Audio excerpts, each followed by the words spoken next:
ಕೆಲವರು ಎಲ್ಲ ಕಡೆನೂ ಕೂಡ ಫೇಮಸ್ ಆಗಿಬಿಡ್ತಾರೆ. ಕೆಲವರು ಆ ಭಾಗಗಳಲ್ಲಿ ಮಾತ್ರ ಫೇಮಸ್ ಆಗಿಬಿಡ್ತಾರೆ. ಹಂಗೆ ಇಂಥದ್ದೊಂದು ಸ್ಟೋರಿ, ಅದು ಕಲಬುರಗಿ ಭಾಗದ್ದು. ಮಹಾ ದಾಸೋಹಿ ಅಂತಾನೆ ಕರೆಸ್ಕೊಳ್ತಾ ಇದ್ದಂಥ ಶರಣಬಸಪ್ಪ ಅಪ್ಪಾಜಿ 90 ವರ್ಷ ಲಿಂಗೈಕ್ಯರೇ ಆಗಿದ್ದಾರೆ. ಕಲಬುರಗಿ ಶರಣಬಸವೇಶ್ವರ ಸಂಸ್ಥಾನದ ಆ ಸಂಸ್ಥಾನ ಬಹಳ ದೊಡ್ಡ ಸಂಸ್ಥಾನ. 8ನೇ ಪೀಠಾಧಿಪತಿ ಇವರು. ಸಂಜೆ 5 ಗಂಟೆಗೆ ಶರಣಬಸಪ್ಪ ಅಪ್ಪಾಜಿಯವರ ಅಂತ್ಯಕ್ರಿಯೆಯನ್ನು ಮಾಡಲಾಗುತ್ತೆ. ಶರಣಬಸಪ್ಪ ಅಪ್ಪಾಜಿ ಅಂತಿಮ ದರ್ಶನವನ್ನು DCM DK ಶಿವಕುಮಾರ್ ಪಡ್ಕೊಂಡಿದ್ದಾರೆ. ಸರ್ಕಾರಿ ಗೌರವವನ್ನು ಕೂಡ ಸಲ್ಲಿಕೆಯನ್ನು ಮಾಡಲಾಗುತ್ತೆ. ಗಾಳಿಯಲ್ಲಿ 3 ಸುತ್ತು ಗುಂಡು ಹಾರಿಸಿ ಗೌರವವನ್ನು ಸಲ್ಲಿಕೆ ಮಾಡಲಾಗುತ್ತೆ. ಸೊ ಶರಣಬಸಪ್ಪ ಅಪ್ಪಾಜಿ ಅಗಲಿಕೆಗೆ ಸಹಸ್ರ ಭಕ್ತಗಣ ಕಣ್ಣೀರನ್ನು ಇಡ್ತಾ ಇದ್ದಾರೆ. ಇಡೀ ರಾಜ್ಯದ ಜನತೆಗೆ ಚಿರಪರಿಚಿತ ಕೆಲವರು ಆಗ್ತಾರೆ, ಕೆಲವರು ಆಗೋದಿಲ್ಲ. ಬಟ್ ಆ ಭಾಗಗಳಲ್ಲಿ ಮಾತ್ರ ಅವ್ರು ವಿಪರೀತವಾಗಿರ್ತಾರೆ. ಅವ್ರನ್ನ ನಂಬ್ತಾರೆ, ಅವರ ಫೋಟೋಗಳನ್ನು ಇಟ್ಕೊಂಡು ಕೈ ಮುದ್ದು ಪೂಜೆ ಮಾಡ್ತಾರೆ, ದೇವರ ರೀತಿಯಲ್ಲಿ ನೋಡ್ತಾರೆ. ಈ ಸಂಸ್ಥಾನ ಕೂಡ ಅಷ್ಟೇ, ಶರಣಬಸವೇಶ್ವರ ಸಂಸ್ಥಾನ ಬಹಳ ದೊಡ್ಡ ಸಂಸ್ಥಾನ.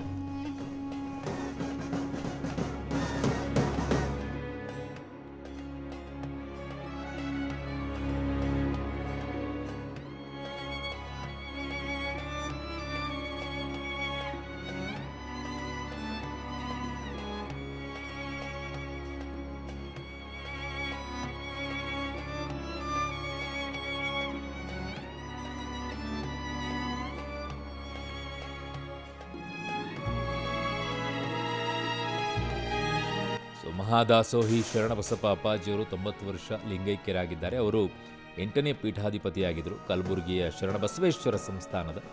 ಇವತ್ತು ಸಂಜೆ 5 ಗಂಟೆಗೆ ಅಂತ್ಯ ಸಂಸ್ಕಾರ ನೆರವೇರುತ್ತೆ. ಸರ್ಕಾರಿ ಗೌರವವನ್ನು ಕೂಡ ನೀಡಲಾಗಿದೆ. 3 ಸುತ್ತು ಗುಂಡು ಹಾರಿಸಿ ಗೌರವವನ್ನು ಸಲ್ಲಿಕೆ ಮಾಡಲಾಗಿದೆ. DCM DK ಶಿವಕುಮಾರ್ ಅವರು ಕೂಡ ಇವತ್ತು ಅಂತಿಮ ದರ್ಶನವನ್ನು ಪಡೆದುಕೊಂಡು ಸರ್ಕಾರದಿಂದ ಏನು ಗೌರವವನ್ನು ಸಲ್ಲಿಕೆ ಮಾಡಬೇಕಾಗಿತ್ತು ಆ ಗೌರವವನ್ನು ಸಲ್ಲಿಕೆಯನ್ನು ಮಾಡಿದ್ದಾರೆ.